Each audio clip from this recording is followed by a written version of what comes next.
చేస్తున్నావు? అవునా? ఇంకా నేనంటే నీకు అంత ఇష్టమా? ఇంకా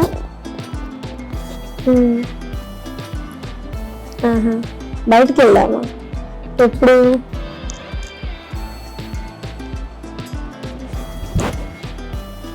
ఇప్పటిదాకా ఒక బకరగాడు పోయిండు, ఇప్పుడు మళ్ళీ ఒక బకరగాడు వచ్చిండు. ఏం సంగతి చెప్పుడే ఇక.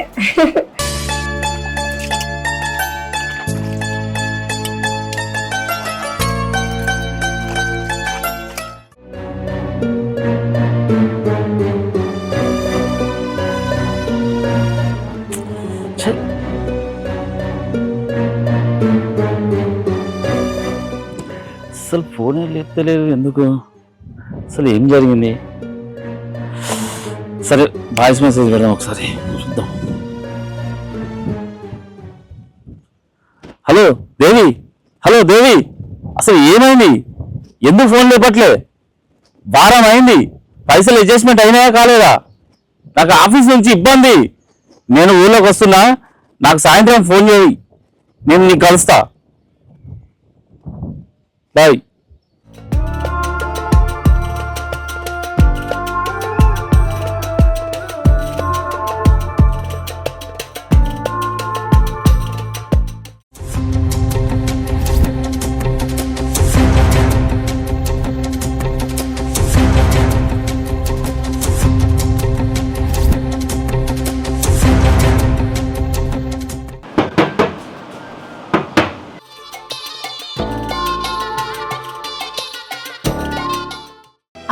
నువ్వు వచ్చినావా? ఏమైంది దేవి?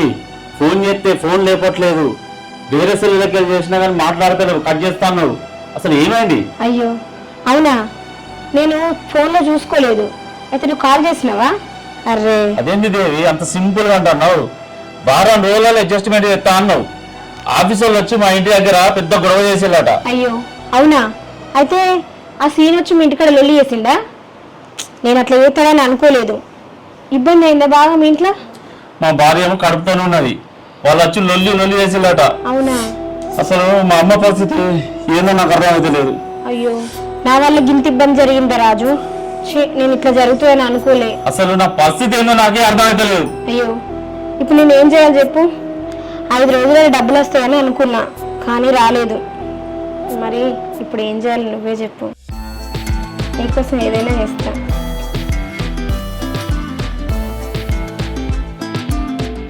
నువ్వు ఆవుదేవి, నా దగ్గర చిల్లి గవ్వలేదు. ఆ సీన్ వచ్చి ఇంటికి వచ్చి ఏ గొడవ చేస్తాడో ఏమో, నాకు భయం ఉంది. ఆ డబ్బులు ఎట్లా కట్టాలి, ఏం చేయాలో నాకు అర్థమైతలేదు.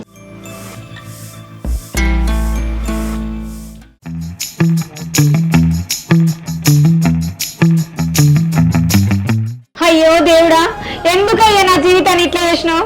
నాకే ఎందుకు ఇలాంటి పరీక్షలు పెడతాను? రాజు, అయినా మనం ఏమనుకున్నాం? మంచిగా ఉన్నప్పుడు నాకేమైనా సమస్య చెప్తే నాకు నువ్వు, నీకు నేను అనుకున్నామా లేదా? కానీ ఇప్పుడు అవన్నీ మర్చిపోయినావు కదా. నువ్వు నన్ను ఇప్పుడు నట్టింటి వదిలేసి నీ దారి నువ్వు చూసుకుంటాను. అయ్యో దేవి, నువ్వు మంచిగా ఉండాలనే కదా, నీతో ఉండాలనే కదా నా బాధ. అందుకే ఆఫీస్ డబ్బులు తీసుకొచ్చి నీకు ఇచ్చినా కదా. అసలు ఈ ప్రాబ్లం నుంచి బయట ఎట్లా వాడాలో అర్థం కావట్లేదు.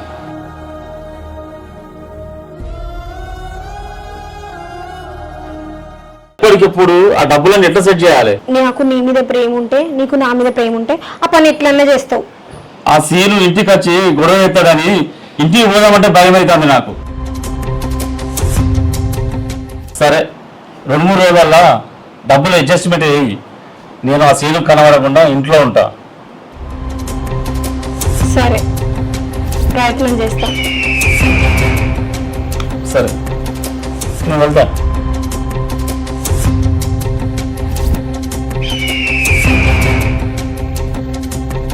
మళ్ళీ ఎవరన్నా ఊర్లో వాళ్ళు చూసిలనుకో, ఆయన చెప్తే మళ్ళీ ఇబ్బంది కదా, అందుకే ఎవరు గుర్తుపట్టకుండా ఖర్చు పెట్టుకొని తిరుగుతానవా? మరి ఏం చేయాలి? సరే బాయ్.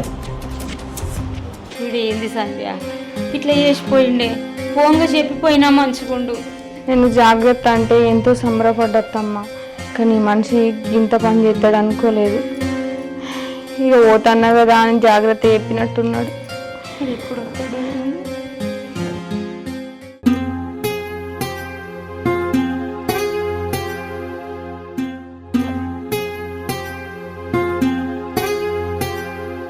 రాజు ఎక్కడికి పోయినావురా ఇన్ని రోజులు? మాకు చెప్పకుండా పోయినావు. మేము ఎంత బాధపడతానేమో తెలుసా? కనీసం ఫోన్ కూడా చేయవారా? ఇంట్లో కడుపుతో ఉన్న భార్య ఉన్నది, దానికి కాళ్ళు నొచ్చినా కడుపు నచ్చినా సోయి లేదారా నీకు? ఈ గురించి బాధపడతానం బిడ్డ. ఏమండి ఎటు పోయిల్లు? ఆఫీస్ నుంచి 1,00,000 రూపాయలు తీసుకుపోయిల్లట. ఆ సీన్ వచ్చి ఇష్టం వచ్చినట్టు మాట్లాడుతున్నాడు. ఏదో పోలీసులు అంటాడు, దొంగతనం అంటాడు, ఏదో కేసులు అంటాడు. అసలు మాకు మనశ్శాంతి లేకుండా ఏడుతున్నారు. ఫోన్ ఎందుకు ఆఫ్ చేసుకున్నావు? అసలు ఎక్కడికి పోయినావు? ఏమైంది? ఏంటి నువ్వు బాగా మాట్లాడుతున్నావు? మా అమ్మ చూడు నా కోసం యోగక్షేమాలు అడుగుతుంది. నువ్వు రాగానే ఇంటికి రాగానే డబ్బులు డబ్బులు అంటున్నావు. నన్ను చంపకు. ఏందిరా దాని మీదకి సీరియస్ అవుతాను? అది అన్నది నిజమే. ఆ సీన్ వచ్చి ఇంటికాడ గొడవలు చేసిపోయిండు. నువ్వేదో 1,00,000 రూపాయలు పట్టుకుపోయినమాట, దొంగతనం చేసినావని కేసు పెడతావని అంటాడు. దాని మీదకి బాగా మాట్లాడతాను.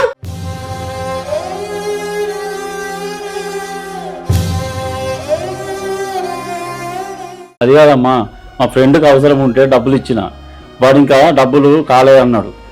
అందుకే సీను కనబడకుండా ఆ డబ్బులు వచ్చేదాకా ఇంట్లో ఉంటామ్మా.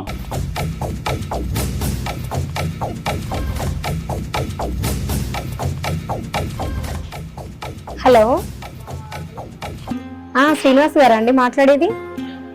అవునండి, మీరెవరు? నేనెవరైతే మీకెందుకులేండి, మీకు కావాల్సిన సమాచారం ఇవ్వడానికని నేను కాల్ చేశా. అవునా, ఏంటది? మీ ఆఫీస్ నుంచి 1,00,000 రూపాయలు రాజు అనే వ్యక్తి తీసుకెళ్లాడు కదా. అవును, అలా అసలు దొరుకుతున్నాడు, పైసలు తీసుకుని పోయింది వాడు. అదే విషయం చెప్దామని కాల్ చేశా. అవునా, ఎక్కడ ఉన్నాడు వాడు? మీరేమైనా చూసిరా? నాకు తెలిసింది, అది మీకు అందిద్దామని. ఇప్పుడు కనుక మీరు ఒక 5 నుంచి 10 నిమిషాల మధ్యలో కనుక వాళ్ళ ఇంటికి వెళ్ళినట్లయితే ఖచ్చితంగా మీకు అతను దొరికే ఛాన్స్ ఉంది. అవునా, థ్యాంక్ యూ అండి, ఇన్ఫర్మేషన్ ఇచ్చినందుకు thank you so much. Okay okay okay. ఇప్పుడైతే రాజుగాడి పని. ఇప్పుడు సచ్చినట్టు ఆడు ఊరేసుకోవాల్సిందే, మనకు అడ్డు తొలగాల్సిందే. ఏందిరా ఆఫీసులో డబ్బులు తీసుకుపోయి నీ ఫ్రెండ్ గానికి ఎందుకు ఇచ్చినావు? వాడేమో ఇయ్యకపాయే, ఇక్కడనేమో నీకు ఇన్ని బాధలు. నీ ముఖం పాడుగాను, మన ఇంట్లో పేరు వెళ్ళామని తలపండు కొట్ట, నా కొడుకుని ఎన్ని బాధలు పెడతాడో వాడు. అమ్మా నువ్వు ఏడు పాపే, ఆ సీన్ వస్తాను అంటున్నాడు, బండి సౌండ్ వస్తుంది, నేను లోపలికి దాక్కుంటా. సంధ్య, నా మీద కోపంతో ఆ సినిమా చెప్పావు, ప్లీజ్ చెప్పకే. అయ్యో దేవుడా, నా కొడుకుకి ఎన్ని కష్టాలు వచ్చాయి. ఎట్లనో ఏమో.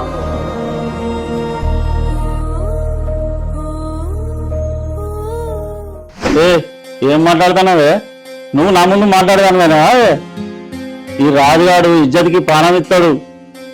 నడు పోయి చాయ్ పో. ఎట్లుండే మనిషి ఎట్లయిపోయింది అత్తమ్మ. మనకి 1,00,000 రూపాయలు ఇచ్చుడేందో గాని ఇజ్జతికి మొహం దాచుకుంటాడు. రాజు రాజు లేడు బిడ్డ, ఇంకా రాలేదు. రాజు ఇంట్లో ఉండడమ్మా, ఎందుకు అవతలు ఆడితే అతికినట్టు ఉండాలి. బయట నేను చెప్పులు చూసే వస్తున్నా, మళ్ళా లేడని చెప్తాను. చెప్పమ్మా, వచ్చిందా లేదా రాజు? నేను ఒకటి చెప్తున్నా, మర్యాదగా మీరు రాజును పిలుస్తానేమో మంచిగా ఉంటుంది, లేకపోతే నేను పోలీసులను పిలవాల్సి ఉంటుంది. మీ ఇష్టం, నేను ఫస్టే చెప్తున్నా. రాజు దా బయటికి రా, నువ్వు ఇంటున్నావు నాకు తెలుసు కదా. అవో ఇంట్లో పెట్టుకొని లేదంటావేమమ్మా నువ్వు? అన్న నాకు కొంచెం అర్జెంట్ ఉంటే ఆ డబ్బులు వాడుకుందన్న, 2-3 రోజులలో నీకు అప్పచెప్తాను. ఉంటాయిరా రాజు, ఎందుకుంటావు? చాలా ఉంటాయి అర్జెంట్లు. గట్టిగా కోటింగ్ ఇవ్వకపోతే పక్కన పైసలు తీసుకొచ్చి ప్రతి పనికి వాడుకుంటావురా నువ్వు. పోలీసులకు ఒకసారి ఫోన్ చేసి పిలిపించినానుకో అన్ని అర్జెన్సీలు వెళ్తాయిరా. అన్న వద్దన్న ప్లీజ్ అన్న. అన్న అమ్మ పెద్ద మనిషి, నా భార్య ప్రెగ్నెంట్తో ఉన్నదన్న, ప్లీజ్ అన్న అర్థం చేసుకో అన్న. అన్న జర పెద్ద మనిషి వేసుకోవే, ఒక 2 రోజులు టైం ఇయ్యి.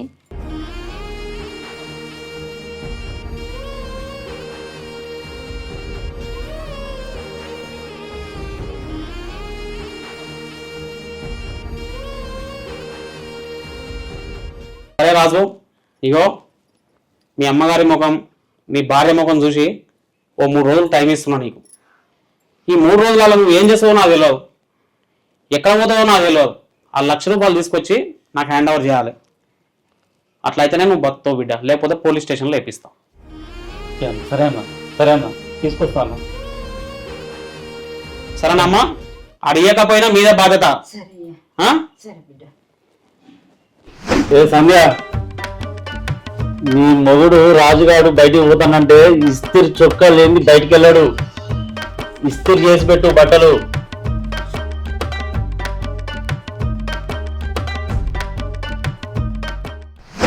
ఎట్లుండే మనిషి ఎట్లా అయిపోయింది అత్తమ్మ. దొరబాబు లెక్క ఇంట్లోకి వెళ్ళి బయటికి వెళ్ళేటోడు ఏదో దొంగ లెక్క బతిల్ని ఆడబట్టే నాకు ఇట్లా చూసుడు అయితలేదు అత్తమ్మ. ఆయన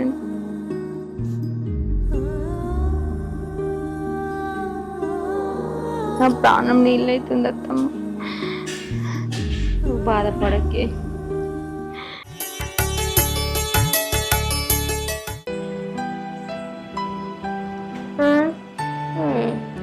నువ్వేనా?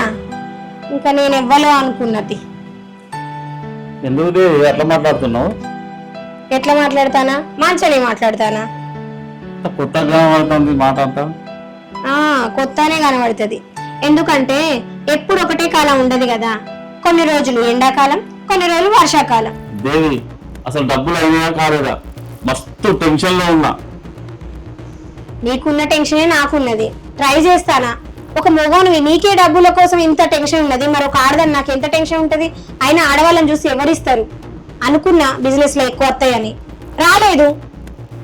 బయట అడిగితే నన్ను చూసి ఎవరిస్తారు? నేను ఇంత టెన్షన్ లో ఉండి డబ్బులు అడిగితే డబ్బులు కాలేదని నిమ్మలంగా చెప్తాను దేవి. నిమ్మలంగా చెప్పడండి, నేను బాధ్యతగానే చెప్తానా. అయినా నా మీద చేయండి కేసును చెయ్యి. ఏం హక్కు వేస్తాను నా మీద చెయ్యి? అంత హక్కున్నాను అయితే ఇచ్చే డబ్బులు వదులుకోవచ్చు కదా. నేను నీదాన్ని అనుకోనే కదా నమ్ముకొని నీతో ఉంటానా. నువ్వెందుకు డబ్బులు అడుగుతున్నావు? నేను నాకు అప్పిచ్చినావా? అదే నీ భార్య కొన్ని తల్లికో ఏదైనా సమస్య వస్తే ఖర్చు పెట్టేటోనే కదా, వాళ్ళని తిరిగి అడుగుతావా? అదే నన్నైతే అడుగుతాను. ఎందుకు అడుగుతాను? నేను ఈ మనిషిని కదా. నిన్ను నమ్మి డబ్బులు ఇచ్చినందుకు నా చెప్పుతో నేను కొట్టుకోవాలి. ఏంది రాజు ఊకున్న కొద్ది బాగా మాట్లాడతాను. అదే నా బంధం అక్రమ సంబంధం అనే కదా నువ్వు ఇన్ని మాటలు మాట్లాడతాను నన్ను. అదే నీ ఇంట్లో అయితే మాట్లాడుదువా? నేను తాళగట్టిన భార్యనైతే మాట్లాడుండువా? ఇప్పుడు నిన్ను నమ్ముకున్నందుకు నాకు ఏం మిగిల్చినావు? అదిగా దేవి, అన్ని సమస్యలు ఒకటేసారి వచ్చినాయి. నా భార్య ప్రెగ్నెంట్, మా అమ్మ, ఇటు నువ్వు, ఏం చేయాలో అర్థం కావట్లేదు నాకు. మరి అక్రమ సంబంధం పెట్టుకుంటప్పుడు తెలియదా ఇవన్నీ ఉంటాయని? అయినా నన్ను మెయింటైన్ చేయాలని తెలియదా? అయినా నీకు 1,00,000 రూపాయలు ఒక లెక్కనా? నేను ఆ డబ్బులు అడ్జస్ట్ చేస్తే నీకు ఓకేనా? అయ్యో రాజు, అన్ని పైసలు నీ దగ్గర ఎక్కడున్నాయి? అన్ని పైసలు అంటే నీకు కూడా కష్టమే కదా. ఎందుకు అదిగా దేవి, ఆ 1,00,000 రూపాయలు నా దగ్గర ఉంటే ఆఫీస్ పైసలు తీసుకొచ్చి నీకు ఎందుకు ఇస్తా? అయినా అట్లా అంటానో కానీ మనసు ఉంటే మార్గం ఉండదా ఏంది? ఇప్పుడు నీ భార్య మీద బంగారం లేదా? నువ్వు నిజంగా కట్టాలనుకుంటే ఆమె మీద బంగారం తీసి బ్యాంకులో పెట్టు. ఒక 1,20,000 నా కోసం త్యాగం చేయలేవా ఏంది? నా మీద ప్రేమ ఉంటే ఖచ్చితంగా చేస్తావు.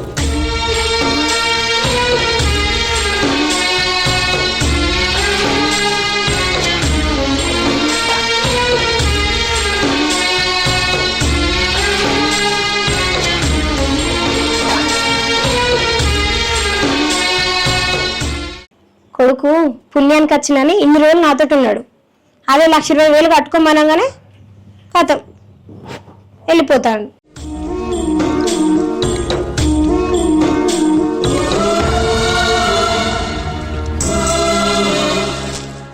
సంధ్య,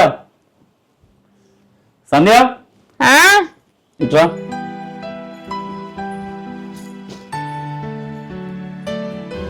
ఏమైంది? కూర్చో.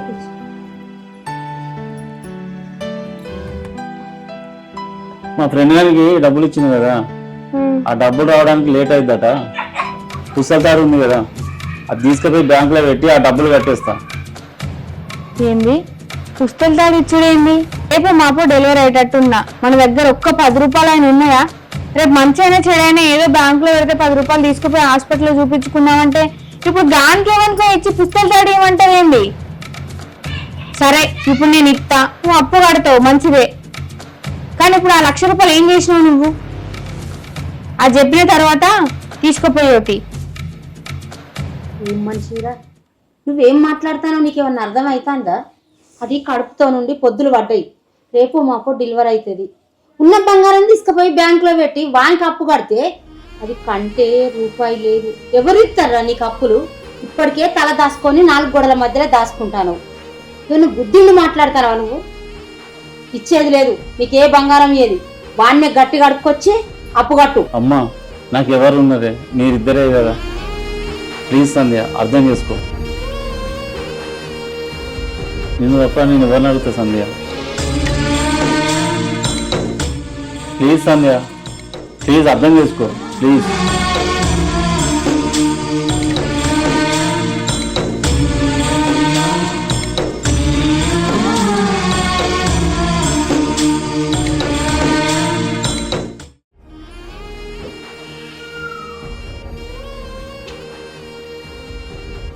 ఏమండి,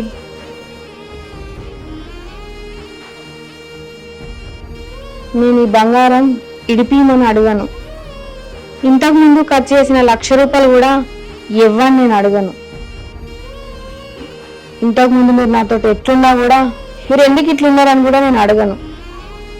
ఇప్పటి నుండి అయినా ఏ దానికైనా మీరు అన్నీ మర్చిపోయి మాతో సంతోషంగా ఉండండి, అది నాకు సరిపోద్ది.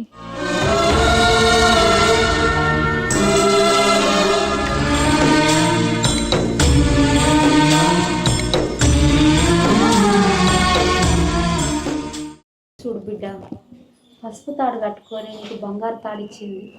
నా భర్త బాగుంటేననే కదా అది తెచ్చిచ్చింది. ఇకనైనా నువ్వు మారి ఈ 10 మందితో తిరిగి అప్పులు చేసుకొచ్చి మమ్మల్ని ఇబ్బంది పెట్టకురా. నువ్వు మంచిగుంటేనే మేము మంచుకుంటాం. మమ్మల్ని అర్థం చేసుకో బిడ్డ.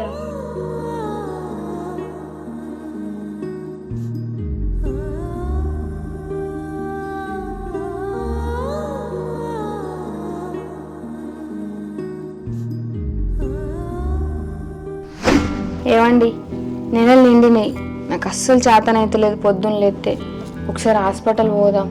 ఇవాళ ఏదైనా పని ఉంటే పెట్టుకోకండి, సరేనా? హాస్పిటల్లో కొంటే ఊరికే తిరుక్కుంటా డబ్బులు పెట్టకుండా ఒక్కసారైనా మీ వాళ్ళు వచ్చి ఎప్పుడైనా హాస్పిటల్ తీసుకుపోయేలాగా? ఈ స్కానింగ్లు అవని ఇవని డబ్బులన్నీ దండగా వీళ్ళల్లో ఇప్పుడు వచ్చినట్టు చూపెట్టినట్టు అన్నది పిల్లలు చదువుకున్నాడు చదువుకుంటానా? ఛీ నీ అమ్మ, ఇన్ని రోజుల నా భార్యను ఇంత బాధ పెట్టింది.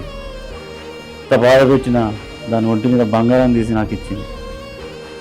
ఛీ, ఒక్కొక్కసారి దానికి ఎటువంటి బాధ లేకుండా చూసుకుంటా.